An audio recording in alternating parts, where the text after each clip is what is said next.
nating i-check itong microwave dahil ito yung medyo gamit na gamit ngayon ngayong nasa lockdown tayo. Medyo gamit na gamit sa bahay. So ayan. So itong microwave na ito, ayan, no not heat ang problema. So hindi umiinit. So i-try lang natin. Okay, try lang natin muna. So ayan, maandar yung microwave natin.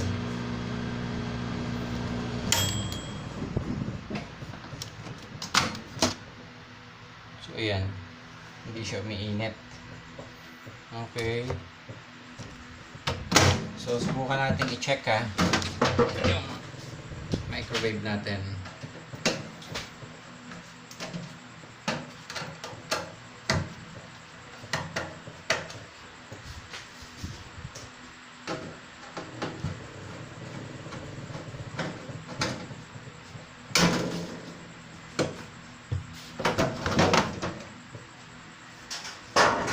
Ayan. So, ang part naman ng ating microwave, so, kukunti naman to. Ayan. Lahat naman ito, halos pwede nating i-check lahat sa tester. Ayan.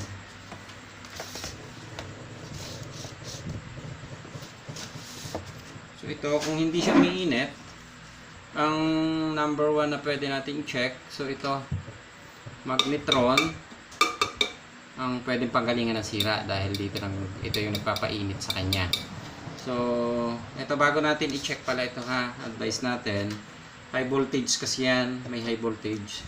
So, make sure na nakatanggal sa saksak. Then, yung ating capacitor, dapat i-discharge nyo. So, ilagay nyo sa ground, tusok nyo lang yung test prod natin, then i-short nyo yung capacitor. Ayan, para siguradong discharge yung ating capacitor, yung high voltage. So ayan. So ito, subukan natin i-check ang magnetron. So magnetron dapat, ayan, bunutin natin. So makikita naman natin yan, resistance lang naman ang, ayan. So pumalo siya sa tester. Ayan. Then, tingnan natin kung may ground sa body. O yan, wala naman siyang ground. So, ibig sabihin, maaring buo ang magnetron natin. So, i-check na lang natin yung... Ito, may fuse siya na nakakabit sa loob. Protection to sa ating magnetron. So, buksan natin. Ayan. So, ayan, open siya. So, ang tanong, bakit nag-open ang ating fuse? So, hindi naman ito nag-open kung wala tayong naging aberya or nagkaroon na shorted ang loob. So, ayan, i-check natin.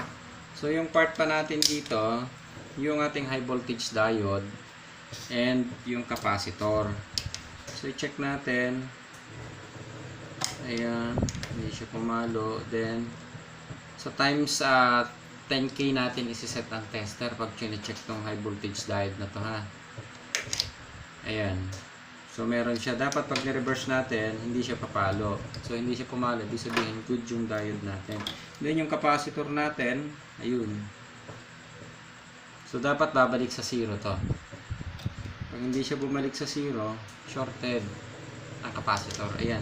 So hindi bumalik sa 0 yung ating pag-check sa capacitor, so ibig sabihin shorted. So subukan natin bunutin.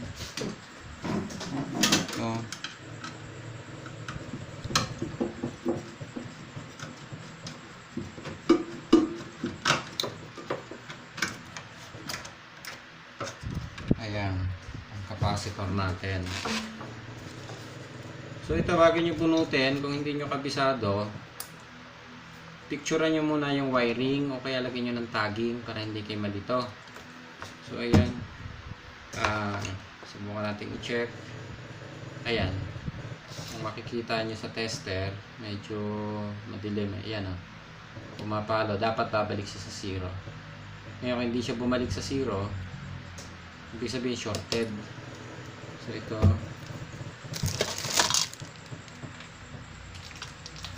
ayan, meron tayong isang spare dito. So yan, kumpara nyo doon sa buong capacitor.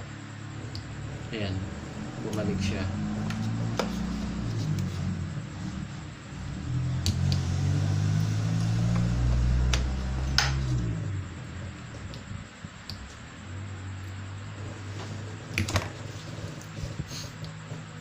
Ayan. Oh, so dapat babalik siya sa 0. Kung hindi siya bumalik sa 0 at pumalo siya, ibig sabihin shorted. So ito good tong capacitor natin. Then, pwede naman natin itong i-check sa digital tester.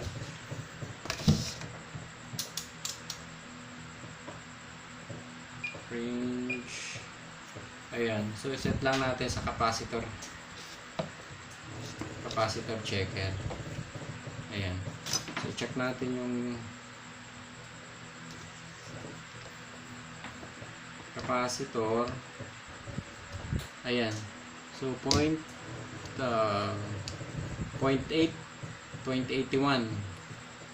Okay. So ito yung shorted natin.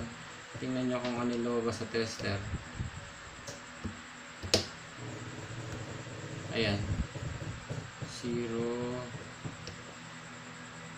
OL. Yan. So ibig sabihin shorted. Okay. So ayan, susubukan natin i-assemble ha.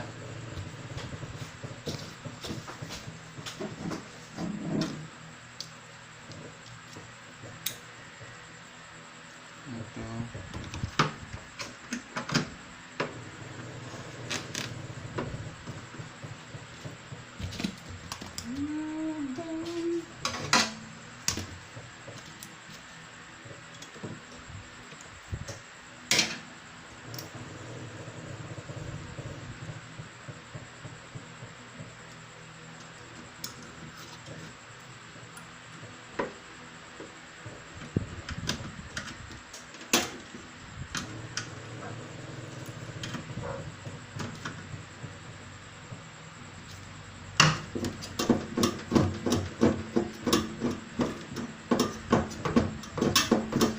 Make sure na nakakabit itong ground ng nakadikit sa body yung capacitor kasi nagkakaroon ng spark ito kapag hindi nyo dinikit ng mabuti yung capacitor natin.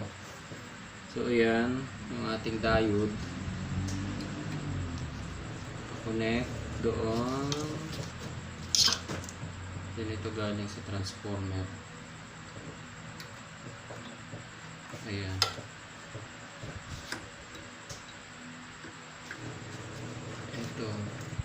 Then, itong fuse natin. Ayan, wala tayong kasing size nun. So, ano lang itong fuse na ito? 0.3 ampere. 0.3. So, ito wala tayong malaking fuse.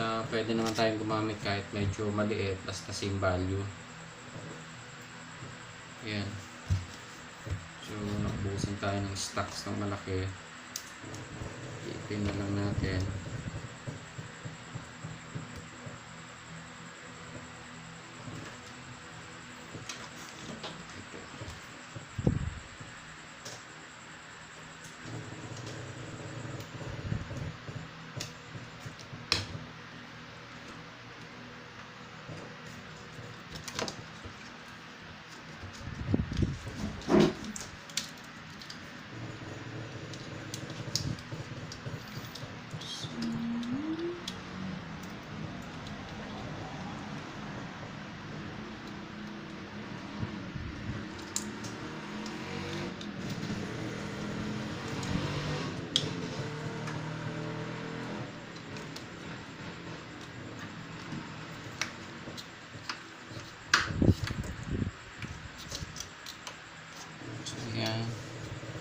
Nakabit na siya. Itong ating magnetron. So ayun. So ito ang supply lang naman ng transformer natin, 220 volts. Pero kung titingnan niyo yan, hindi yan tuloy-tuloy na pumapasok na 220. Nagkakaroon ng cut-off yan. Kasi hindi siya pwedeng tuloy-tuloy na 220, mag-overheat yung ating magnetron. So ito subukan natin tingnan. Ayan, set natin sa 300 volts.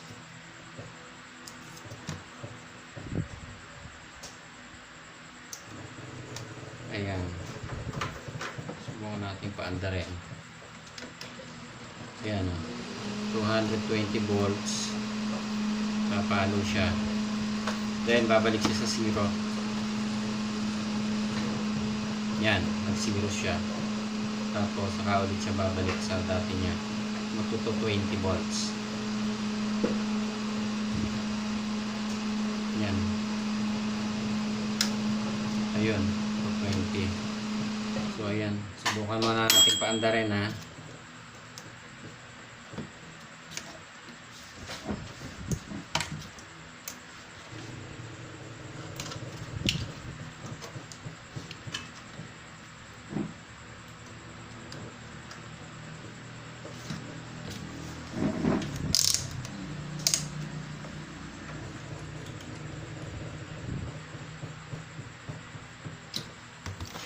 Okay.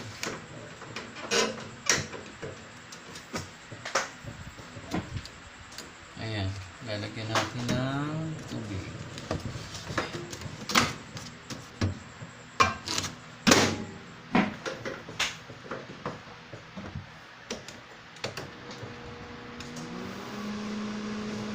Mabilis uminit. Ayan, pwede na tayo magkape dito.